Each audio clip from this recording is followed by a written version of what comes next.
What is going on, guys? Welcome back to my channel. It's been a while since we talked, right? It's been like so long since the last video that actually lasts more than 10 minutes.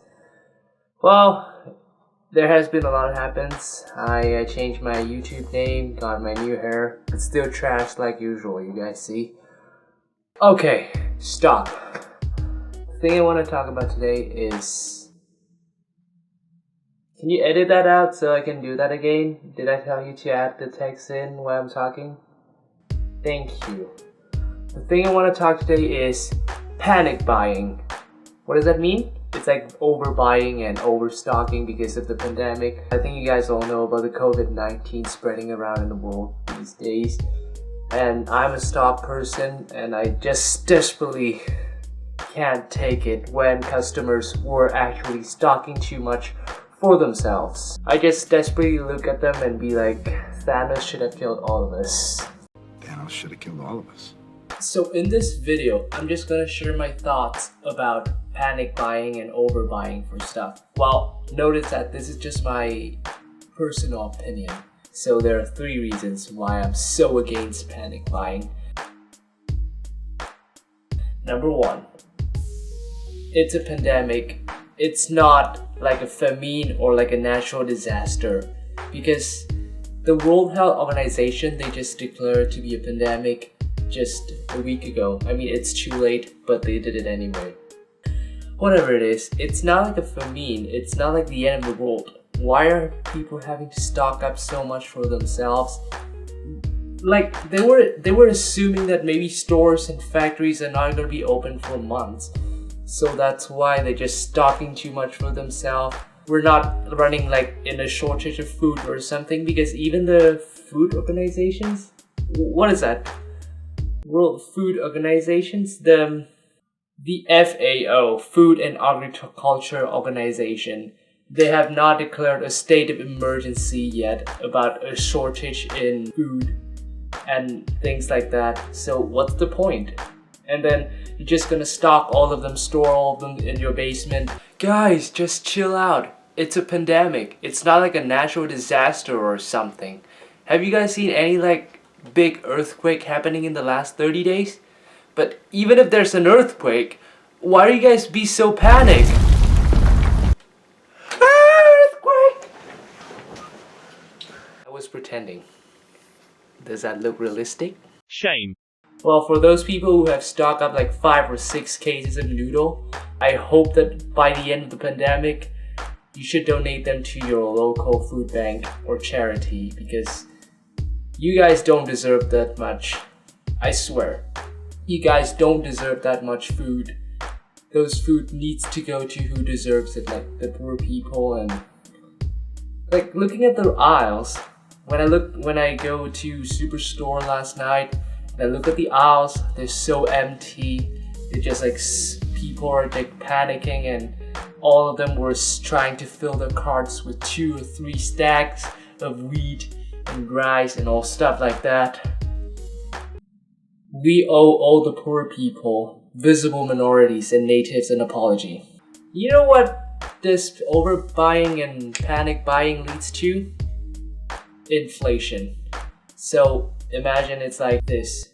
Bro, I'm from a time traveler from 2077. I wonder what you guys are doing right here. And you see what we're doing? We're stocking up. There's a coronavirus coming. Everybody needs to stock up the toilet papers. Overbuying? What are you guys preparing for? We can't go out in the next few days. Don't you know? After the coronavirus, then there's a huge inflation. You guys know? The what? An inflation? What is that? Yeah, like a really big inflation. Well, a can of milk is like $60, and a bag of chips is like, I don't know, 25 maybe. Like even the people in my time are working to reduce that number. You moron mother... Okay, so I think it's not gonna be like 2 or 3 times more than the original price. Well, it actually did happen with hand sanitizers and soap and even toilet papers. They have to put a limit on that. I saw that. But inflation is the sure thing that could happen. Alright, I think it's essential to know that everything involves producing, like a production stage, and demanding, like the stage of people consuming. So it's like production and consumption. It's like a scale, you know? The job of all the economists and all the people in retail is that to keep this scale balanced, so the production will have to meet the consumption. But what if the consumption is like literally so much higher than the production? So it just create an unbalanced state in there. So they have to invest more money in here to fit the need, to meet the needs of the people. And then that just means like they increase the price for the stage of production, which also increase the price for the products and also increase the price during the consumptions. That means people have to pay more in order to get what they want, right? And you think that it's gonna go down after the pandemic? No, I'm sorry. No, that's not how economists work. Like when people trying to stock up too much, it just accidentally rise the price of everything so high. And also, I knew nothing about those economists thing. I was talking shit about that. I'm not even studying business or economy. So, but for sure, the only thing I can make sure that as long as people keep buying stuff, as long as the consumption is still more than the production, they have to increase the price anyway. And here comes the third reason why overbuying is not good. And also, I think that it should be the key of this video. Listen, everybody, I think if you can repeat me, that's good.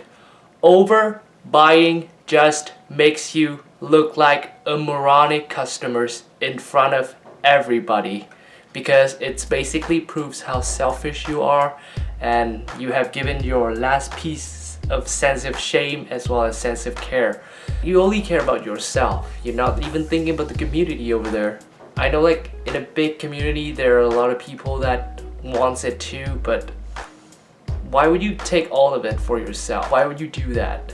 I mean, in my opinion, these cases can be acceptable if they're buying too much. A, if they're living in a remote town or like a rural town that don't have access to grocery stores. B, they're buying for a restaurant. Wow, that's acceptable. C, they're buying for a restaurant in a small town or like a remote areas. D, they're buying for a grocery stores in a small town and remote areas. Because all of these cases that people are actually living far away from an urban areas, like a really small populated area. So the needs is like higher, and like they have to drive a longer way in order to get their food, like their basic needs. But with those of you who live in urban areas, let me ask you, why would you have to stock up to so many things? Why are you thinking like everything is gonna shut down tomorrow? It's just like the second Great Depression. It's not like that, but people are overreacting so much on it. That just proves how selfish you are and how moronic and satanic you are to everybody and to yourselves, maybe in the future if you can foresee the consequences. Alright, yep, so there are my thoughts about panic buying. So the moral is not buying too much. Don't buy too many things at once. Just buy what you need and buy enough for you and your family to use. Can overbuying if you're living in a remote areas, own a restaurant in a remote areas, own a grocery stores in a remote areas. Those are the only cases you can actually overbuying and overstocking for yourselves. Of all that, all the other cases are unacceptable. So I hope you guys enjoy this video, and I will see you guys soon in the next video. Hit that subscribe button if you like to, because it's free.